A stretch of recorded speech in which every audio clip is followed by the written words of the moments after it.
yeah, it's a never-ending job keeping the maintenance up on anything that you take near salt water. So just a little tip too, guys, for anyone that hasn't cooked crabs before. If you do have a crab cooker pot like I do there, I vary my cooking time with this particular pot that I'm cooking the crabs in. As there's only 2 crabs, you pop them in. They don't. The water doesn't really go back off the boil. There we go. Couple of nice Joscali crabs, guys. Can't beat them.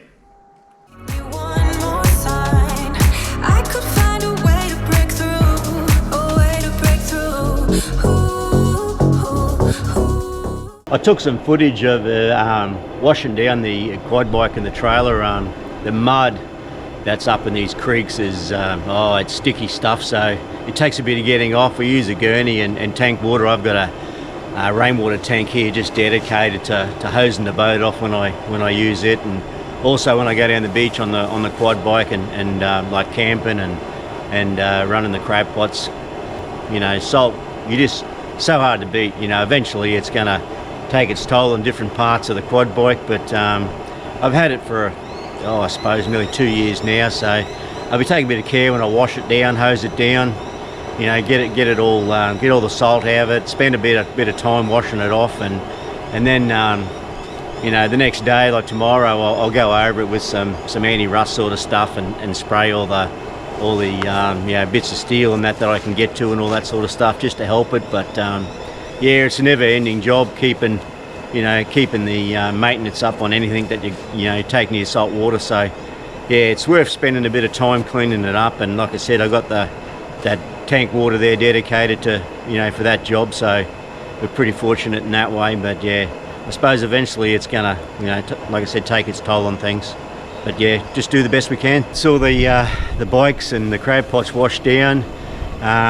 While we've been doing that, we've had the water on the boil and the crabs are in the freezer. So I'm just going to check these crabs and see if they're going to sleep enough.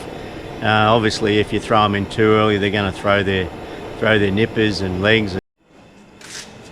Righto. On the bucket there. Got some foamy sort of frothy stuff coming out of their mouths, so they're good to go. I'll get them in the pot.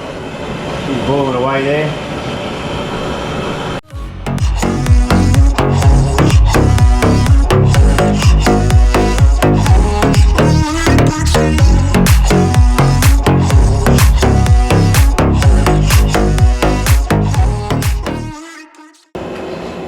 Just got to make up a nice slurry here, guys, to chuck the crabs in. I've just got about half a bucket of salt water straight out of the creek, saltwater creek.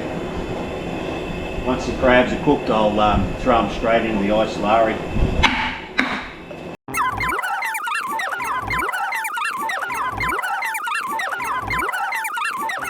I vary my cooking time with this particular pot that I'm cooking the crabs in.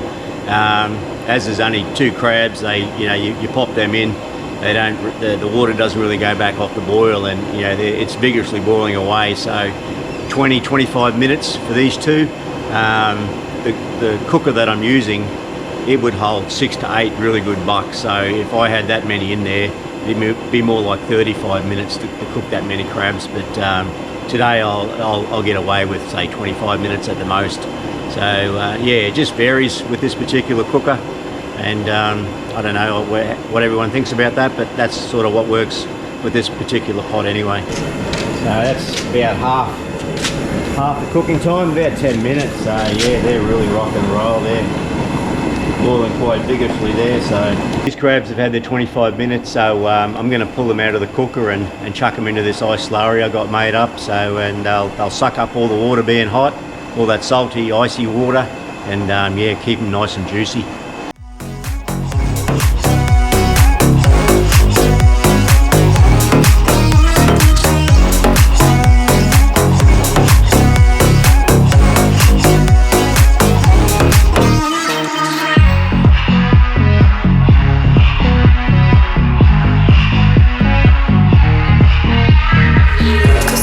Wasting all my time thinking of the things we could do.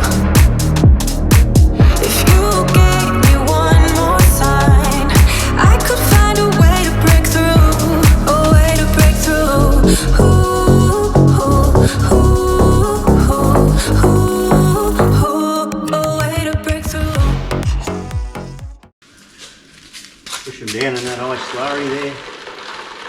Being so hot, they'll suck up all that icy salt water. Keep it nice and salty and juicy. It won't take long to cool down in there.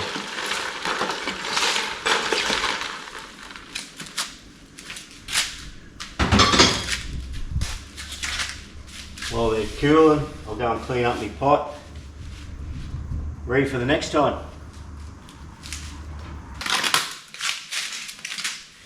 Just a little tip too, guys, for anyone that hasn't cooked crabs before. If you do have a crab cooker pot like I do there, and something that you don't necessarily take inside and wash up like a household pot, as soon as the crabs are cooked and you're finished with them, go and empty that hot water out and wash it out, or brush your pot out straight away, and it's a lot easier to get that muck that comes out of the crab. That'll be at the top of the water mark in the pot. So wash that straight out while things are hot, and it'll clean up nice and easy. I like to just brush a little bit of mud off these guys. If you were having a party somewhere, you know, and you had some people over, they always get a bit muddy underneath the carapace there, and just on the top there, just for a bit of presentation. It doesn't really matter.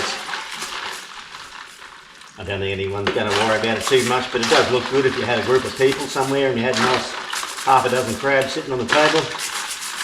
Get them all nice and red looking.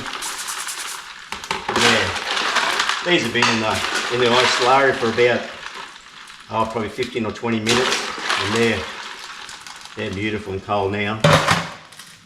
Just cut these strings off that I tied them up with. I've had them in the freezer for the right amount of time. As you can see, like, their nippers and all that haven't fallen off the rest of the body, so it's good presentation.